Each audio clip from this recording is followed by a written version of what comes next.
Ahora sí, ¿qué tal, hermanos? Hoy la iglesia celebra la conmemoración de los fieles difuntos. Esta celebración que tiene la iglesia un día después de la festividad y solemnidad de todos los santos es el 2 de noviembre. Hoy es 2 de noviembre y mucha gente seguramente irá hoy a los panteones y a los cementerios a visitar a sus familiares, a sus seres queridos, y este mensaje les puede ayudar a ustedes para que cuando visiten la tumba de sus familiares podamos entender el sentido de estos días y por supuesto vivirlo de una manera mucho más cristiana. Lo primero que hay que decir es que esta conmemoración es ya muy antigua, pero no tan antigua, pues se comenzó a celebrar en el año 999, ¿verdad? La empezaron a celebrar los monjes clunienses, ¿verdad? Esta comunidad de monjes que veía la necesidad de empatizar con el sentir del pueblo. Hay que decir una cosa: después de que la iglesia empieza a celebrar la conmemoración de los fieles difuntos, empieza a ser acogida de una manera muy noble por los pueblos de Europa y posteriormente por los pueblos americanos y latinoamericanos específicamente. ¿Por qué razón? Porque el sentido que le da el pensamiento cristiano a la muerte viene a completar lo que de común todas las culturas han concluido, ¿verdad? Es decir, el hombre trasciende. El ser humano no se queda anclado en este mundo, tiene una vida trascendente y después de la muerte hay algo que se llama también vida, y una vida cuya calidad va a depender de cómo vivamos esta vida en este momento.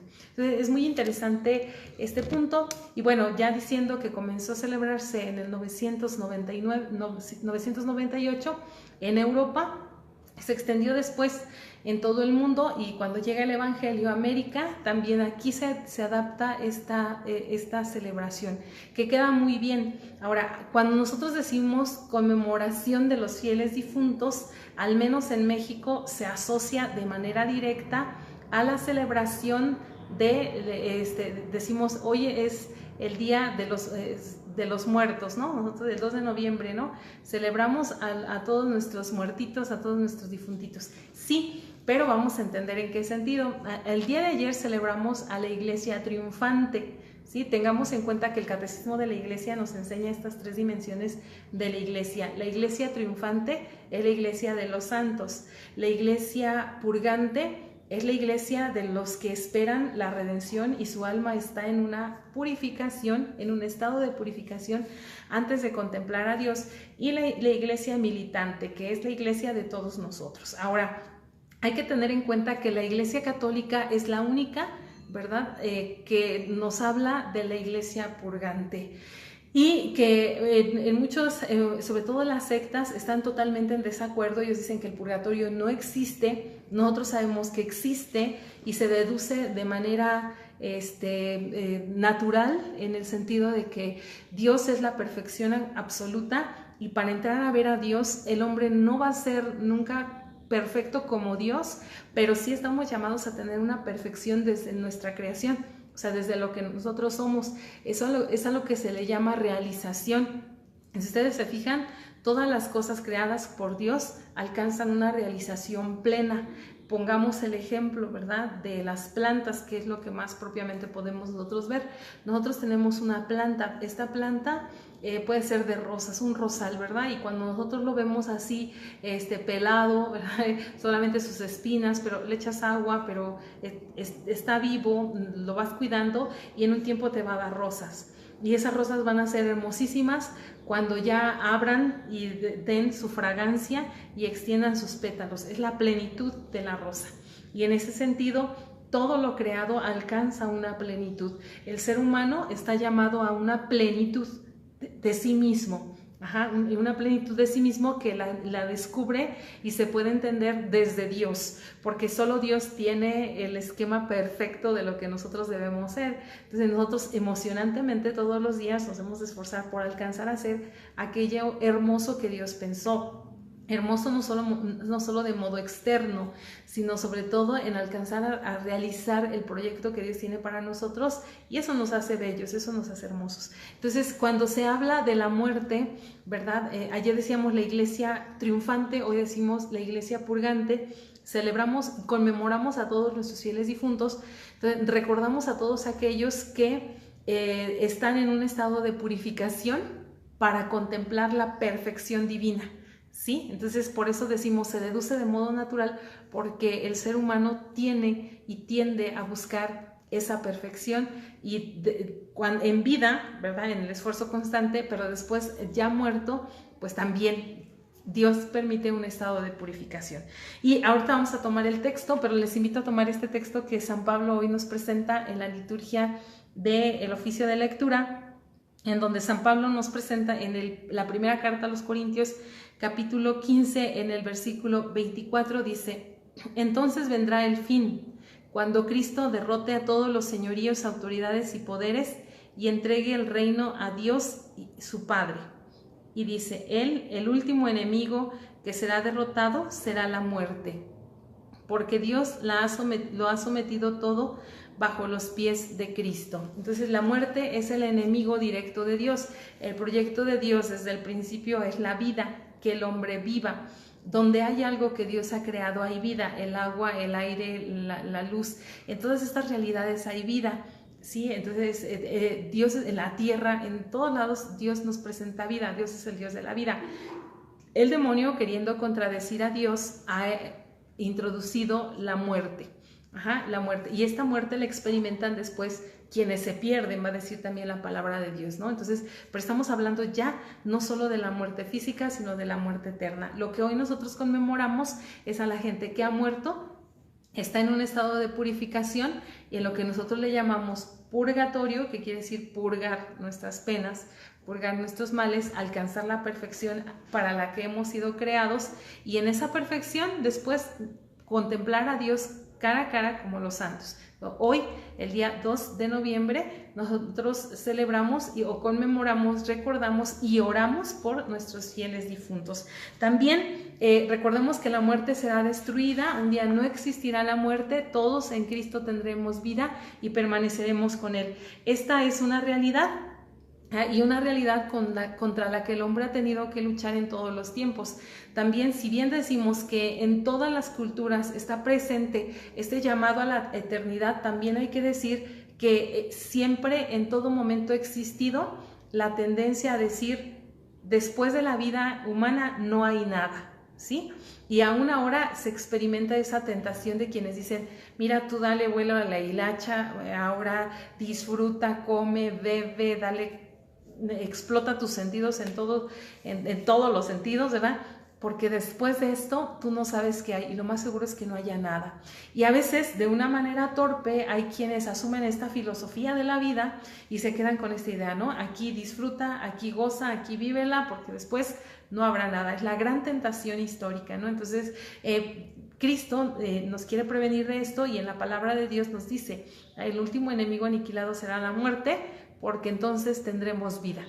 Una vida plena, una vida verdadera, una vida en Cristo. Y también un texto que me gusta subrayar en de la primera carta a los Corintios 15, dice, de todos, 29, versículo 29, de otra manera, los que se bautizan por los muertos, ¿por qué lo harían? Versículo 31, porque hermanos, todos los días estoy en peligro de muerte, tan cierto como la satisfacción que siento por ustedes en Cristo Jesús nuestro Señor.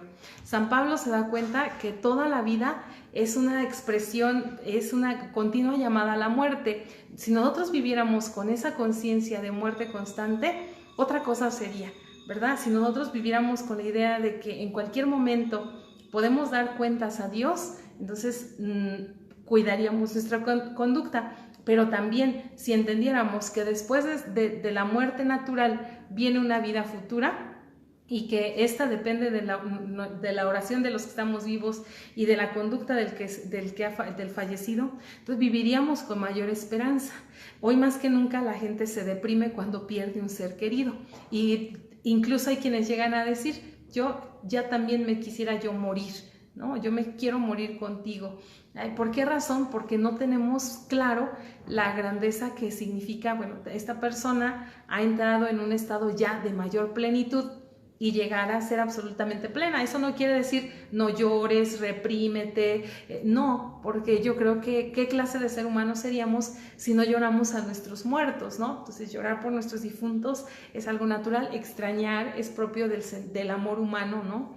¿Qué amor humano no extraña? Que incluso se habla del anhelo de Dios. El anhelo de Dios es que todos estemos con Él. Entonces el anhelo de Dios extraña, ¿no? Ama, y porque ama, espera. Entonces, en esa espera amorosa, nosotros cuando se va un ser querido, aunque lo lloramos, ¿ya? Y aunque sufrimos su ausencia, también hemos de saber que esta persona ha entrado en un estado de mayor plenitud y que seguramente la alcanzará antes que nosotros. A nosotros nos toca la lucha aquí, pero esta persona ya está más cerca y entonces en un momento llegará a ser también una persona que plena en Cristo. Y entonces con esa esperanza los cristianos no lloramos desolados, sino que vivimos con la alegre esperanza de que nuestros difuntos encontrarán una mejor vida en Cristo.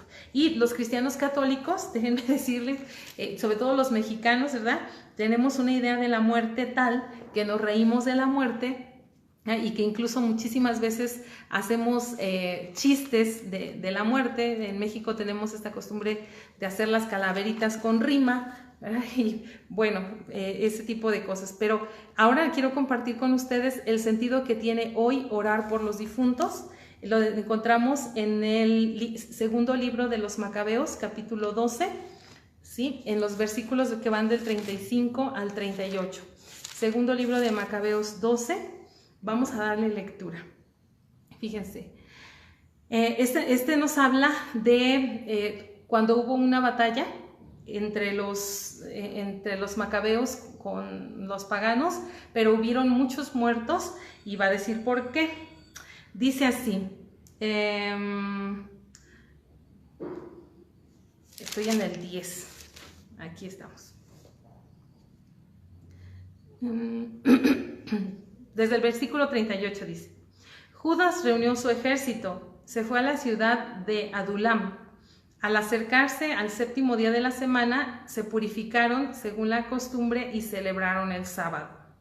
Y como el tiempo urgía, los soldados de Judas fueron al día siguiente a recoger los cadáveres caídos en combate, para enterrarlo junto con los parientes en los sepulcros de sus familiares. Pero debajo de la ropa de los muertos encontraron objetos sagrados de los ídolos de Jabnia, cosa que la ley no permite a un judío. Esto puso en claro a todos la causa de la muerte de los que habían caído. Todos alabaron al Señor, justo juez que descubre las cosas ocultas, e hicieron una oración para pedir a Dios que perdonara por completo el pecado que habían cometido.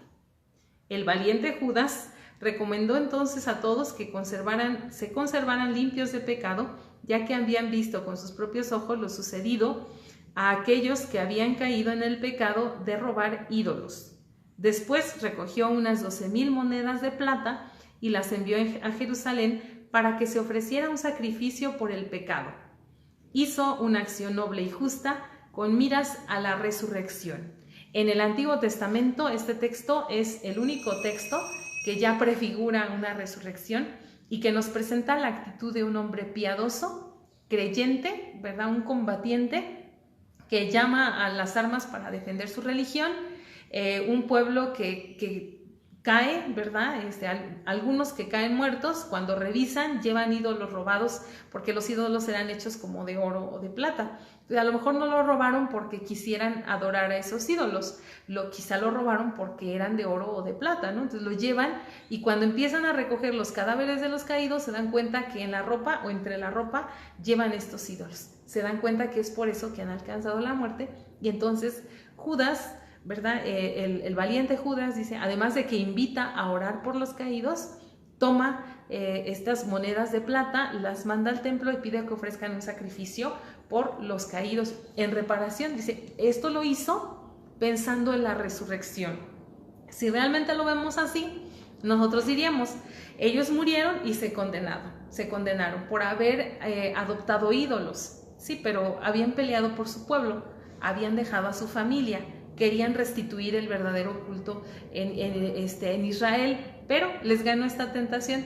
¿Qué hace este dirigente? Bueno, con esperanza, sabe que deben de orar por estos caídos, y además manda al templo una paga para que se ofrezca un sacrificio por ellos. Por eso también hoy nosotros debíamos ir a misa, ¿sí? Ofrecer nuestro rosario, nuestras oraciones, decir, pagar nuestra intención en misa, y esto no es por negocio, ¿verdad? Esto es una ofrenda, es lo que tú quieres ofrecer, y por supuesto esto ayuda, y porque es un pequeño sacrificio del cual nosotros nos desprendemos, entonces favorece nuestra intención.